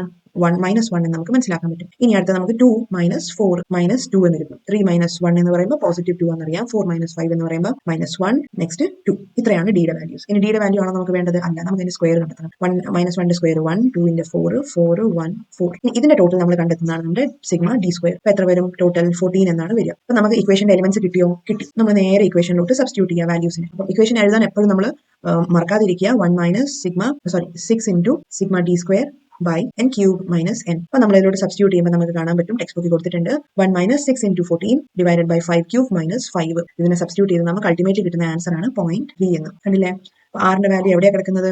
-1ന്റെ അടുത്താണോ അതോ +1ന്റെ അടുത്തോട്ടാണോ കിടക്കുന്നത്? 0.5 എന്ന് പറഞ്ഞാൽ ഇവിടെ ഉണ്ടെന്ന് മനസ്സിലാക്കുക, മിഡ് പോയിന്റ് ആയിട്ട്. 0.5 താഴത്തോട്ട് പോയാൽ മൈനസും 0.5 ഇങ്ങോട്ട് പോയാൽ പ്ലസും ആണെന്ന് മനസ്സിലാക്കുക. ഇനി ഇവിടെ ശ്രദ്ധിച്ചേ, ഇവിടെ എന്താണ് 0.3 എന്ന് പറയുമ്പോഴത്തേക്കും ഏകദേശം എവിടെയാണ് വരുന്നത്? പോസിറ്റീവ് അല്ലെ, പോസിറ്റീവ് കോറിലേഷൻ ആണ് നമുക്ക് ഇവിടെ പറയാൻ പറ്റും. അപ്പൊ അതിന്റെ അർത്ഥം എന്താണ്? there is a relationship between A, judges A and B. അതായത് നമ്മുടെ കൺക്ലൂഷൻ കൂടി ഓർത്തിരിക്കുക. അതായത് നമുക്ക് ആൻസർ കിട്ടിയാൽ മാത്രം പോരാ, എയുടെയും ബിയുടെയും നമ്മുടെ ജഡ്ജസിന്റെ ഡിസിഷൻസ് തമ്മിൽ, റാങ്കുകൾ തമ്മിൽ സിമിലാരിറ്റി ഉണ്ട്, റിലേഷൻ ഉണ്ട് എന്നാണ് നമ്മളിവിടെ എസ്റ്റാബ്ലിഷ് ചെയ്തിരിക്കുന്നത്. ഇനി ഇതേപോലെ തന്നെ നമുക്ക് എന്ത് ചെയ്യാം? ജഡ്ജസ് എയുടെയും സിയുടെയും കമ്പയർ ചെയ്യാം. എ സി എഴുതുന്നു, ഡി എഴുതുന്നു, ഇനി ഡി സ്ക്വയറും കൂടി എഴുതുന്നു. ഇനി എല്ലാ വാല്യൂസും ഇതേപോലെ തന്നെ നമ്മൾ എഴുതുന്നു. 1 2 3 4 5. ഇനി ഇവ തമ്മിലുള്ള വ്യത്യാസം നോക്കുക. ആസ് യൂഷ്വൽ നമ്മൾ നേരത്തെ ചെയ്ത പോലെ തന്നെ എ മൈനസ് സി ആണ് കണക്കാക്കേണ്ടത്. അപ്പോൾ 1 - 1 0, 2 - 3 -1, 3 - 5 -2, അങ്ങനെയാണ് നമ്മളെല്ലാം എഴുതുന്നു. അതിന്റെയൊക്കെ സ്ക്വയർ കണ്ടെത്തുന്നു. ലാസ്റ്റ് അതിന്റെ ടോട്ടൽ, അതായത് സിഗ്മ ഡി സ്ക്വയർ നമുക്ക് കിട്ടുന്നു 10. ഇനി നമ്മുടെ ഇക്വേഷൻസിലോട്ട് നമ്മൾ അപ്ലൈ ചെയ്യുന്നു. ഇക്വേഷൻ എഴുതാൻ മറക്കരുത്. സബ്സ്റ്റിറ്റ്യൂട്ട് ചെയ്ത് കഴിയുമ്പോൾ നമുക്ക് സെയിം വാല്യൂ കിട്ടും. സബ്സ്റ്റിറ്റ്യൂട്ട് ചെയ്ത് കഴിയുമ്പോൾ നമുക്ക് കിട്ടും 0.5 എന്ന്. അപ്പോൾ 0.5 എന്ന് നമുക്ക് മനസ്സിലാക്കാൻ പറ്റും. ജഡ്ജസ് എയുടെയും സിയുടെയും ജഡ്ജ്മെന്റ് തമ്മിൽ ചെറിയൊരു കോറിലേഷനേ ഉള്ളൂ. അതായത് പോസിറ്റീവ് കോറിലേഷൻ എന്നും പറയാൻ പറ്റില്ല, നെഗറ്റീവ് കോറിലേഷൻ എന്നും പറയുന്നില്ല അല്ലെ. ഒരു മിഡ് വേ അല്ലെ. പോസിറ്റീവ് ആണോ ചോദിച്ചാൽ ആണ്, പക്ഷെ അത്ര പോസിറ്റീവ് അല്ല. ഒരു മിഡ് വേയിൽ നമുക്ക് ഇതിനെ പറയാൻ പറ്റും. ഇനി നമ്മൾ ബാക്കി ജഡ്ജസിന്റെ എന്തുകൊണ്ട് കമ്പയർ ചെയ്യുന്നില്ല എന്നുള്ള കാര്യം ഓൾറെഡി എക്സ്പ്ലെയിൻ ചെയ്തായിരുന്നു. അവരുടെ ടേസ്റ്റുകൾ നമ്മൾ വെറുതെ നോക്കി കഴിഞ്ഞാൽ തന്നെ വളരെ ഡിഫറന്റ് ആണ് അല്ലെ. ഫസ്റ്റ് കിട്ടേണ്ട ആൾക്ക് വളരെ ഡിഫറന്റ് ആയിട്ടുള്ള മാർക്കിംഗ് ആണ് ജഡ്ജ് ബി കൊടുത്തേക്കുന്നത്. അപ്പോൾ ഇയാളെ നമ്മൾ കമ്പയർ ചെയ്യാനേ പറ്റൂല, അതുകൊണ്ടാണ് നമ്മൾ ചെയ്യാത്തത്. അപ്പോൾ ഇവിടെ നമ്മൾ നോക്കി കഴിഞ്ഞാൽ, ഇനി അടുത്ത നമ്മൾ നോക്കി കഴിഞ്ഞാൽ നമ്മുടെ സിറ്റുവേഷൻ എന്താണെന്ന് വെച്ചാൽ ranks are not given. Ranks തരാതെ ഇരിക്കുന്ന സിറ്റുവേഷനിൽ, അപ്പോൾ നമുക്ക് ഈ ഏരിയ ഒക്കെ ഒന്ന് ക്ലിയർ ഔട്ട് ആക്കിയേക്കാം. ഇനി റാങ്ക്സ് തന്നിട്ടില്ല എങ്കിൽ, ഇവിടെ നമുക്ക് ഓൾറെഡി പറഞ്ഞ റാങ്കുകൾ തന്നിട്ടുണ്ട് അല്ലെ. ഇനി എക്സാമ്പിൾ നമ്പർ 4 വഴി നമുക്ക് മനസ്സിലാക്കാം റാങ്കുകൾ തരാതെ ഇരിക്കുന്ന സിറ്റുവേഷനിൽ നമ്മൾ എന്ത് ചെയ്യും. അപ്പോൾ ഇവിടെ കൊടുത്തിരിക്കുന്ന എക്സാമ്പിൾ വെച്ച് നോക്കുമ്പോൾ ഇവിടെ സ്റ്റുഡന്റിന്റെ പേരുകൾ കൊടുത്തിട്ടുണ്ട് അല്ലെ. എന്തൊക്കെയാണ് അവരുടെ പേര്? A, B, C, D, E. അപ്പൊ അങ്ങനെ 5 പേരുടെ വാല്യൂസ് കൊടുത്തിട്ടുണ്ട്. ഇനി ഇവിടെ എന്താ നമ്മൾ കമ്പയർ ചെയ്യണത്? ഫസ്റ്റ് വൺ കമ്പയർ ചെയ്യാൻ സ്വാഭാവികമായിട്ട് നമുക്ക് റാങ്കുകൾ വേണം അല്ലെ. അപ്പോൾ അത് നമ്മൾ എങ്ങനെ ജനറേറ്റ് ചെയ്യാം? ഏറ്റവും ആദ്യം നമുക്ക് കാണാം, ഇവിടെ നമുക്ക് സ്റ്റഡി നടന്നിരിക്കുന്നത് സ്റ്റാറ്റിസ്റ്റിക്സിന്റെയും എക്കണോമിക്സിന്റെയും മാർക്സ് വെച്ചുകൊണ്ടാണ് കമ്പയർ ചെയ്യേണ്ടത്. അപ്പോൾ സ്റ്റാറ്റിസ്റ്റിക്സിന്റെ മാർക്ക്, അതായത് സ്റ്റുഡന്റ് എക്ക് കിട്ടിയിരിക്കുന്നത് 85ഉം എക്കണോമിക്സിൽ അയാൾക്ക് കിട്ടിയിരിക്കുന്നത് 60 ആണ്. ബിക്ക് കിട്ടിയിരിക്കുന്നത് 60ഉം 48ഉമാണ്. നെക്സ്റ്റ് സിക്ക് കിട്ടിയിരിക്കുന്നത് 55ഉം 49ഉം, ഡിക്ക് കിട്ടിയിരിക്കുന്നത് 65ഉം 50ഉം, പിന്നെ ഇ കിട്ടിയിരിക്കുന്നത് 75ഉം 55ഉം ആണ്. ഇനി ഇവിടെ നോക്കിക്കഴിഞ്ഞാൽ നമുക്ക് എന്ത് മനസ്സിലാക്കാം? ഇവിടെ നമുക്ക് അറിയാം എക്ക് സ്റ്റാറ്റിസ്റ്റിക്സിൽ ഏറ്റവും കൂടുതൽ മാർക്ക് കിട്ടിയിട്ടുണ്ട്. അപ്പൊ നമുക്ക് അവന് എന്ത് കൊടുക്കാം? ഫസ്റ്റ് റാങ്ക് കൊടുക്കാം. ഇനി അടുത്ത ആരാണ്? അടുത്ത ക്ലാസ് ടോപ്പർ ആണ് നമ്മുടെ എ കേട്ടോ. സ്റ്റാറ്റിസ്റ്റിക്സിൽ ക്ലാസ് ടോപ്പർ ആണ് എ എന്ന് മനസ്സിലായി. ഇനി സെക്കൻഡ് ആളാണ് സ്റ്റാറ്റിസ്റ്റിക്സിൽ സെക്കൻഡ് കിട്ടിയിരിക്കുന്നത് ഇക്കാണ്. അപ്പൊ നമുക്ക് അവന് റാങ്ക് 2 കൊടുക്കാം. ഇനി അടുത്ത സ്മോളസ്റ്റ് റാങ്ക് വരുന്നത് 3ഉം അടുത്ത സ്മോളസ്റ്റ് 4ഉം ലാസ്റ്റ് 1 കിട്ടിയിരിക്കുന്നത് ഒട്ടും പഠിക്കില്ലാത്തവൻ നമ്മുടെ സിയു ആണ് അല്ലെ. അപ്പൊ ഇത് കണ്ടില്ലേ, നമ്മുടെ R1 കിട്ടിയോ? റാങ്ക് 1 കിട്ടി. ഇനി ഇതേപോലെ നമുക്ക് R2 കണ്ടുപിടിക്കണം. അതായത് എക്കണോമിക്സിൽ ഈ A B C D E എന്ന് പറഞ്ഞ കുട്ടികളുടെ മാർക്സിനെ നമ്മൾ റാങ്ക് ചെയ്യുകയാണ്. അപ്പൊ ഇതിലൊന്ന് നിങ്ങൾ കാൽക്കുലേറ്റ് ചെയ്ത് നോക്കുക. ഏറ്റവും കൂടുതൽ കിട്ടിയ ആൾക്ക് റാങ്ക് 1 കൊടുക്കുക, ഏറ്റവും കുറഞ്ഞ ആൾക്ക് ലാസ്റ്റ് റാങ്ക് കൊടുക്കുക. അപ്പൊ നമുക്ക് നമ്മുടെ R1 R2 വാല്യൂസ് കിട്ടിയിട്ടുണ്ട്. അപ്പൊ അതാണ് നമുക്ക് ഇനി അടുത്ത വേണ്ടിയത്, നമ്മുടെ R1ഉം R2ഉം. അപ്പൊ കണ്ടില്ലേ, നമുക്ക് എന്താണ്, നമുക്ക് ഓൾറെഡി നമുക്ക് ഡേറ്റ തന്നിട്ടുണ്ടായിരുന്നു, പക്ഷേ അതിൽ നിന്ന് റാങ്കുകൾ തന്നിട്ടില്ലായിരുന്നു. പക്ഷേ അതിൽ നമുക്ക് റാങ്കുകൾ ജനറേറ്റ് ചെയ്ത് എടുക്കാൻ പറ്റി. അപ്പൊ നമുക്ക് റാങ്കുകൾ കിട്ടിക്കഴിഞ്ഞാൽ സ്വാഭാവികമായിട്ടും അടുത്ത എന്താ ചെയ്യേണ്ടത്? ഡിഫറൻസ് കണ്ടെത്തുക, ഡിഫറൻസിന്റെ സ്ക്വയർ കണ്ടെത്തുക, എന്നിട്ട് ഇക്വേഷനിലോട്ട് അപ്ലൈ ചെയ്യുക. ഇക്വേഷൻ നമുക്ക് ഓൾറെഡി അറിയാം, 1 - 6 × sigma D square divided by n cube minus n എന്ന് പറയുന്ന ഇക്വേഷനിലോട്ട് അപ്ലൈ ചെയ്യുക. ഇനി നമുക്ക് നോക്കിക്കഴിഞ്ഞാൽ മൂന്നാമത്തെ മെത്തേഡാണ് റാങ്ക്സ് ആർ റിപ്പീറ്റഡ്. അപ്പം ഈ ഒരു മെത്തേഡ് കുറച്ചൊന്ന് ശ്രദ്ധിക്കുക. ഇത് കുറച്ചൊരു കൺഫ്യൂസിംഗ് ആയിട്ടുള്ള ഒരു മെത്തേഡാണ്, but still not so difficult to understand. അങ്ങനത്തെ ഒരു ക്വസ്റ്റൻ ആണ്. അപ്പൊ ജസ്റ്റ് നമുക്കൊന്ന് ഡ്രോ ചെയ്യാം. അപ്പൊ ഇവിടെ 2 വേരിയബിൾസ് തന്നിട്ടുണ്ട്, എക്സ് വേരിയബിൾസ് തന്നിട്ടുണ്ട്. എക്സ് വേരിയബിൾസിന്റെ വാല്യൂസ് കൊടുത്തിട്ടുണ്ട് 1200. ഓക്കെ, അത് ഞാൻ എഴുതുന്നില്ല, സമയം കളയുന്നില്ല. തൽക്കാലം ഇവിടെ നോക്കുക, ടെക്സ്റ്റ് ബുക്കിൽ 1200, 1150, 1990 അങ്ങനെ കൊടുത്തിട്ടുണ്ട്. ഇനി ഇതേപോലെ വൈയുടെ വാല്യൂസ് തന്നിട്ടുണ്ട് 75, 65, 50, 100, 90, 85, 90. അപ്പൊ കണ്ടില്ലേ, ഒരു വ്യത്യാസം കണ്ടോ? 2 പ്രാവശ്യം 90 വരുന്നുണ്ട്. അപ്പൊ നമ്മുടെ ഇവിടുത്തെ സ്പെഷ്യാലിറ്റി തന്നെ എന്താണ്? റാങ്ക്സ് ആർ റിപ്പീറ്റഡ് ആണ്. അതായത് റിപ്പീറ്റ് ചെയ്യപ്പെടാണ്. ഫസ്റ്റ് 2 പേർക്ക് കിട്ടിയെന്നുണ്ടെങ്കിൽ അങ്ങനെ സംഭവിക്കാറുണ്ട് അല്ലേ. അപ്പൊ നമ്മൾ എന്ത് ചെയ്യും? ഗിഫ്റ്റ് കീറി മുറിച്ച് പകുതി 2 പേർക്കും കൊടുക്കുമോ? അല്ല, നമ്മൾ അതിനെ എങ്ങനെ റാങ്ക് ചെയ്യും എന്ന് നമുക്കൊന്ന് സ്റ്റഡി ചെയ്യാം അങ്ങനത്തെ സിറ്റുവേഷൻസിൽ. അപ്പൊ ഇവിടെ എന്താണ്, എക്സിന്റെ കാര്യത്തിൽ അങ്ങനെ ഒരു പ്രോബ്ലം വരുന്നില്ല. ബിക്കോസ് എക്സിന്റെ കാര്യത്തിൽ എല്ലാം ഇൻഡിവിജ്വൽ വാല്യൂസ് ആണ് കണ്ടിട്ട് കാണാൻ പറ്റുന്നത്. എന്തെങ്കിലും റിപ്പീറ്റേഷൻ ഉണ്ടോ നമ്മൾ ചെയ്ത് വരുമ്പോൾ മനസ്സിലാവും. അപ്പോൾ ഇതിൽ എക്സിൽ ഏറ്റവും ഹയസ്റ്റ് വാല്യൂ ഏതാണ് നമുക്ക് നോക്കിയാൽ മനസ്സിലാവും, 1200 ആണ്. അപ്പം ഏകദേശം നോക്കിക്കഴിഞ്ഞാൽ അത് ആ ഒരു ഓർഡറിൽ തന്നെ എഴുതിയിരിക്കുന്നത് അല്ലേ. 990, 800, അതിൽ കുറഞ്ഞ് ഏറ്റവും കുറവ് 600. അപ്പോൾ അതുകൊണ്ട് നമുക്ക് തന്നെ റാങ്ക് ചെയ്യാൻ എളുപ്പമുണ്ട്. എന്താ ചെയ്യേണ്ടത്? നേരെ 1 2 3 4 ഇട്ടാൽ മതി. ഏറ്റവും കൂടുതൽ മാർക്ക് കിട്ടിയത് ആദ്യമേ, ഏറ്റവും ലാസ്റ്റ്, അത് കറക്റ്റ് ഓർഡറിൽ തന്നെ കൊടുത്തിരിക്കുന്നതുകൊണ്ട് നമുക്ക് എഴുതി പോകാം. ഇനി നമുക്ക് നോക്കാം വൈ വാല്യൂസിന്. വൈ വാല്യൂസിൽ നമ്മൾ നോക്കിക്കഴിഞ്ഞാൽ അറിയാം 75, ഏറ്റവും ആദ്യത്തെ വാല്യൂ 75, 65, 50, 100, 90, 85, വീണ്ടും 90. ഓക്കെ, വീണ്ടും 90. അപ്പോൾ ഇതാണ് ഇതിന്റെ സ്പെഷ്യാലിറ്റി അല്ലേ. നമ്മുടെ റാങ്ക്സ് റിപ്പീറ്റ് ആകുകയാണെന്ന് പറഞ്ഞപ്പോഴാണ്. എക്സിന്റെ വാല്യൂസ് ഒക്കെ പക്ക പെർഫെക്റ്റ് ആയിരുന്നു, അതുകൊണ്ട് നമ്മൾ കറക്റ്റ് ആയിട്ട് റാങ്ക് ചെയ്തു. പക്ഷേ ഈ വൈയുടെ വാല്യൂസ് വരുമ്പോഴത്തേക്ക് എന്താണ് അവിടെ സ്പെഷ്യാലിറ്റി? അവിടെ റിപ്പീറ്റേഷൻ വരുന്നുണ്ട്. അതായത് ഫസ്റ്റ് റാങ്ക് കിട്ടിയത് നേരത്തെ പറഞ്ഞ പോലെ 2 പേർക്ക് വരുന്നുണ്ട്. അപ്പോൾ നമുക്ക് അതിനെ അതേപടി ഡീൽ ചെയ്യാൻ പറ്റുമോ? ഇല്ല, നമ്മൾ അതിനെ സോൾവ് ചെയ്യണം. അപ്പോൾ നമുക്ക് എങ്ങനെ ചെയ്യാൻ പറ്റും എന്ന് ചോദിച്ചാൽ, ഏറ്റവും ടോപ്പ് റാങ്ക് കിട്ടിയത് ഏതാണ്? അപ്പോൾ നമുക്ക് നോക്കി അറിയാം 100 ആണ്. അത് ആർക്കാണ് കിട്ടിയത്? 1 2 3 4 ഫോർത്ത് പ്ലേസിനാണ് 100 കിട്ടിയത്. അപ്പോൾ അവന് നമുക്ക് ഫസ്റ്റ് പ്ലേസ് അങ്ങോട്ട് കൊടുത്തേക്കാം. ഫസ്റ്റ് പ്രൈസ് അങ്ങോട്ട് കൊടുത്തു. ഇനി അടുത്ത സെക്കൻഡ് ടോപ്പർ ആരാണ് നോക്കിക്കഴിഞ്ഞാൽ നമുക്കറിയാം അടുത്തത് 90 ആണ്. അല്ലെ. അപ്പൊ 90യുടെ സ്പെഷ്യാലിറ്റി നമുക്ക് അവിടെ 2 പ്രാവശ്യം അത് റിപ്പീറ്റ് ചെയ്യപ്പെടുന്നുണ്ട്, 2 ടൈംസ് അത് റിപ്പീറ്റ് ചെയ്യുന്നുണ്ട് നമുക്കറിയാം. നെക്സ്റ്റ് അടുത്ത നമ്മൾ അനലൈസ് ചെയ്ത് നോക്കിയാൽ നമുക്ക് അന്നേരം 2 എന്ന് പറഞ്ഞ് കൊടുക്കാൻ പറ്റുമോ? 90 ഉള്ളവർക്ക് 2 എന്ന് പറഞ്ഞ് കൊടുക്കാൻ പറ്റുമോ? ഇല്ല, കൊടുക്കാൻ പറ്റത്തില്ല. ഇവിടെ നമുക്ക് കണ്ടറിയാം 90 വന്നിരിക്കുന്നത് ഏത് പ്ലേസിലാണ്? 5ാം സ്ഥാനത്തും പിന്നെ 7th പ്ലേസിലാണ്. 5th പ്ലേസുകാരനും 7th പ്ലേസുകാരനും 2 നമുക്ക് കൊടുക്കാൻ പറ്റത്തില്ല. അപ്പൊ അതുകൊണ്ട് തൽക്കാലം നമുക്ക് ആ ക്വസ്റ്റൻ അവിടെ സോൾവ് ചെയ്ത് നിർത്താം. ആ തൽക്കാലം നമുക്ക് റിപ്പീറ്റേഷൻ വരുന്നതൊന്ന് കാൽക്കുലേറ്റ് ചെയ്യാം. അപ്പൊ 90 2 ടൈംസ് വരുന്നുണ്ട്. അത് കഴിഞ്ഞ് നോക്കിക്കഴിഞ്ഞാൽ അടുത്ത ഹയർ വാല്യൂ ആണ് 75 വരുന്നത് 2 ടൈംസ് ആണ്. ഇനി അടുത്ത ഹയർ വാല്യൂ റിപ്പീറ്റേഷൻ വരുന്നത് 50 2 ടൈംസ് വരുന്നുണ്ട്. 52 ടൈംസ് അല്ല, 50 വരുന്നത് 3 പ്രാവശ്യം റിപ്പീറ്റ് ആവുന്നുണ്ട്. അപ്പൊ നമ്മുടെ ഈ ഒരു ഒബ്സർവേഷനെ ക്ലിയർ ആയിട്ട് നോക്കിയാൽ നമുക്ക് മനസ്സിലാക്കാൻ പറ്റും. 1 2 and 3 3 തവണ അത് റിപ്പീറ്റ് ആവുന്നുണ്ട്. അപ്പൊ ഈ റിപ്പീറ്റേഷൻ വരുന്ന സാഹചര്യത്തിൽ നമുക്ക് ഒരു ഇക്വേഷൻ ഇവിടെ കൊടുത്തിട്ടുണ്ട്. അപ്പൊ അതൊന്ന് മനസ്സിലാക്കുക. അതാണ് ഇവിടെ കൊടുത്തിരിക്കുന്നത്. റിപ്പീറ്റേഷൻ ഓഫ് റാങ്ക് വരുമ്പോൾ M1 cube minus M1 divided by 12. ഇനി അതേപോലെ നമുക്ക് നോക്കിക്കഴിഞ്ഞാൽ അടുത്തത് M2 cube minus M2 divided by 12. ഇതാണ് സെക്കൻഡിന്റെ. അതേപോലെ നമുക്ക് മുന്നോട്ട് അങ്ങനെ പോകും. അപ്പൊ നമ്മുടെ വീഡിയോയുടെ ലെങ്ത് കുറയ്ക്കാൻ വേണ്ടിയിട്ട് നമ്മൾ ഫുൾ സോൾവ് ചെയ്യുന്നില്ല. തൽക്കാലം നമ്മുടെ ക്വസ്റ്റിനെ തന്നെ നമ്മുടെ ടെക്സ്റ്റ് ബുക്കിൽ തന്നെ കൊടുത്തിട്ടുണ്ട്. 2.5 എന്ന് നമുക്ക് ഡയറക്റ്റ്ലി തന്നിട്ടുണ്ട്. ഓക്കെ, അപ്പൊ അതിന് തൽക്കാലം നമ്മൾ റെഡിമെയ്ഡ് ആയിട്ട് കൊണ്ടെടുത്തേക്കാം. അതായത് നമ്മുടെ ഒബ്സർവേഷൻസിലോട്ട് നമുക്ക് ഇതിനെ സബ്സ്റ്റിറ്റ്യൂട്ട് ചെയ്തേക്കാം. അതായത് 5ാമത്തെ റാങ്കുകാരന് 2.5 കൊടുത്തു, 7ാമത്തെ റാങ്കുകാരനും 2.5 നമ്മൾ അലോട്ട് ചെയ്ത് കൊടുത്തു. ഇനി ഇതേപോലെ അടുത്ത മുന്നോട്ട് വരുമ്പോഴത്തേക്കും മൂന്നാമത്തെ റാങ്കുകാരൻ നമ്മൾ തപ്പിക്കഴിഞ്ഞാൽ കാണിയല്ലോ, ബിക്കോസ് 2.5 ഇവിടെ വന്നു കഴിഞ്ഞു. ഇനി അടുത്ത നോക്കിക്കഴിഞ്ഞാൽ അടുത്ത റിപ്പീറ്റേഷൻ ആവുന്നത് അടുത്ത ഹയർ റാങ്ക് ഏതാണെന്ന് ചോദിച്ചു കഴിഞ്ഞാൽ ഇതാണ് നമ്മുടെ 4ാമത്തെ റാങ്ക്. ഇനി 5th റാങ്കുകാരനെ നമ്മൾ നോക്കിക്കഴിഞ്ഞാൽ അറിയാം 5th റാങ്ക് 2 പ്രാവശ്യം റിപ്പീറ്റ് ആവുന്നുണ്ട്. അതായത് നമ്മുടെ 75 എന്ന് പറയുന്നതാണ് 5ാം റാങ്കുകാരൻ. അപ്പോൾ അത് 1ാം സ്ഥാനത്തിലുണ്ട്, ലാസ്റ്റിലും 75 ഉണ്ട്. അപ്പോൾ വീണ്ടും നമ്മുടെ ഇക്വേഷൻസ് അപ്ലൈ ചെയ്താൽ നമുക്ക് കിട്ടും 5.5 എന്ന് നമുക്ക് കിട്ടും. അപ്പോൾ 5.5 എന്ന് എഴുതി കഴിഞ്ഞിട്ട് പിന്നെ 6ാമത്തെ റാങ്ക് എന്ന് പോയി നോട്ട് ചെയ്തേക്കല്ലേ, 6ാമത്തെ റാങ്ക് വരികയില്ല. ഓക്കെ, ഇപ്പോൾ നമ്മൾ 1 2 3 ഇല്ല എന്ന് പറയുന്ന പോലെ 3 ഇല്ല 4 കിട്ടിയ പോലെ തന്നെ ഇവിടെ 5 6 കൗണ്ട് ആയി കഴിഞ്ഞു. ഇനി 7ാമത്തെ റാങ്ക് ആയിരിക്കും. നമുക്കറിയാം 6th റാങ്ക് ഇല്ലല്ലോ, അപ്പോൾ 7th റാങ്ക് വരുന്നത് 65 ആണ്. ഇനി 8th റാങ്ക് നമുക്ക് നോക്കാം. 8th റാങ്ക് ഉള്ളത് എവിടെയാണ്? 65 കഴിഞ്ഞ അടുത്ത ചെറുത് 60 ആണ് അല്ലെ. അപ്പം നമ്മുടെ ഇവിടെയാണ് നമ്മുടെ 8th റാങ്ക് കിടക്കുന്നത്.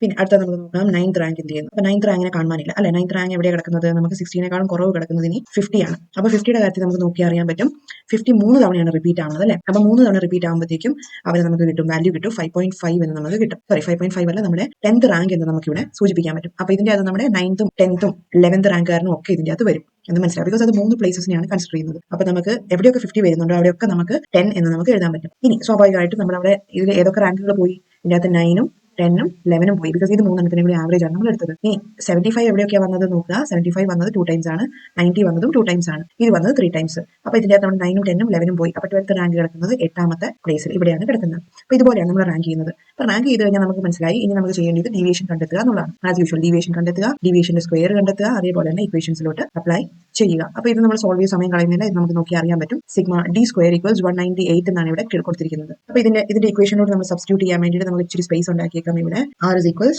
1 minus 6. ഇനി സിഗ്മ ഡിക്ക് പകരം ഇവിടെ ചെറിയൊരു ട്വിസ്റ്റ് ഉണ്ട്. ബിക്കോസ് ഇവിടെ ഈ ഒരു മെത്തേഡിന്റെ സ്പെഷ്യാലിറ്റി എന്ന് വെച്ചാൽ റാങ്ക്സ് റിപ്പീറ്റഡ് ആയിട്ടാണ് തന്നിരിക്കുന്നത്. അതും തന്നിട്ട് പോലും ഇല്ല, നമ്മൾ അതിൽ നിന്ന് ജനറേറ്റ് ചെയ്തെടുക്കുക ചെയ്തത്. അപ്പോൾ അതുകൊണ്ട് ഇവിടെ ചെറിയ ഇക്വേഷനിൽ ഒരു ഡിഫറൻസ് ഉണ്ട്. That is sigma D square plus M1 cube minus M1 divided by 12 plus M2 cube minus M2 divided by 12. ഇനി എത്ര റിപ്പീറ്റഡ് റാങ്ക്സ് ഉണ്ടോ അത്രയും നമ്മൾ ഇവിടെ എഴുതണം. അപ്പോൾ നമുക്ക് ഇവിടെ 3 എണ്ണം ഉണ്ട് അല്ലേ. M3 cube minus M3 divided by 12 എന്ന് നമ്മൾ എഴുതും. Whole divided by n into n square minus 1 എന്ന് നമ്മൾ ചെയ്യും. ഇനി ഇതിനെയൊക്കെ നമ്മൾ സബ്സ്റ്റിറ്റ്യൂട്ട് ചെയ്ത് ഇതിന്റെ കാൽക്കുലേഷൻസ് ഒക്കെ ശ്രദ്ധിക്കുക. ഇവിടെ കൊടുത്തിട്ടുണ്ട് ടെക്സ്റ്റ് ബുക്കിൽ. നമുക്ക് കിട്ടുന്ന വാല്യൂ എന്ന് പറയുമ്പോഴത്തേക്കും ആണ് 0.30. ആറിന്റെ വാല്യൂ ആണ് 0.30 എന്ന് നമുക്ക് കിട്ടും. അപ്പോൾ നമുക്കറിയാം yes this shows A positive correlation എന്ന് നമുക്ക് മനസ്സിലാക്കാൻ പറ്റും. അതായത് എക്സിന്റെയും വൈയുടെയും വാല്യൂസ് തമ്മിൽ ഒരു പോസിറ്റീവ് കോറിലേഷൻ എക്സിസ്റ്റ് ചെയ്യുന്നുണ്ട്. ഒരു സ്മൈലി പോലെ തോന്നി അല്ലേ, ഒരു മുഖം കൂടി വെച്ചാൽ തോന്നും. അപ്പോൾ എന്താണ് ഇത്, ഒരു പോസിറ്റീവ് കോറിലേഷൻ ഇവിടെ ഉണ്ട് എന്ന് നമുക്ക് പറയാൻ പറ്റും. അപ്പോൾ ഇതോടെ നമ്മുടെ ഈ ഒരു ചാപ്റ്റർ തീരെയാണ്. അപ്പോൾ ഇതിന്റെ ഇമ്പോർട്ടന്റ് ആയിട്ടുള്ള ക്വസ്റ്റൻസ് ഇട്ടേക്കാം. ഇത് വളരെ സിമ്പിൾ ആയിട്ടുള്ള ചാപ്റ്റർ ആണ്. അതേപോലെ തന്നെ ഇത് നല്ല രീതിയിൽ നമുക്ക് സ്കോർ ചെയ്യാൻ പറ്റുന്ന ഒരു ചാപ്റ്ററും കൂടിയാണ്. ഇവിടെ ഹോൾസോൾ പഠിക്കാനുള്ളതെന്ന് വെച്ചാൽ ആകെ 3 മെത്തേഡ്സ് ആണ്. അത് നമുക്ക് നോക്കിയാൽ അറിയാൻ പറ്റും. 3 മെത്തേഡ്സിൽ കൂടിയാണ് നമ്മൾ കോറിലേഷൻ സ്റ്റഡി ചെയ്യാൻ പറ്റുന്നത്. നമ്മൾ കണ്ടു പോസിറ്റീവ് കോറിലേഷൻ ഉണ്ട്, നെഗറ്റീവ് കോറിലേഷൻ ഉണ്ട്, സീറോ കോറിലേഷൻ ഉണ്ട്.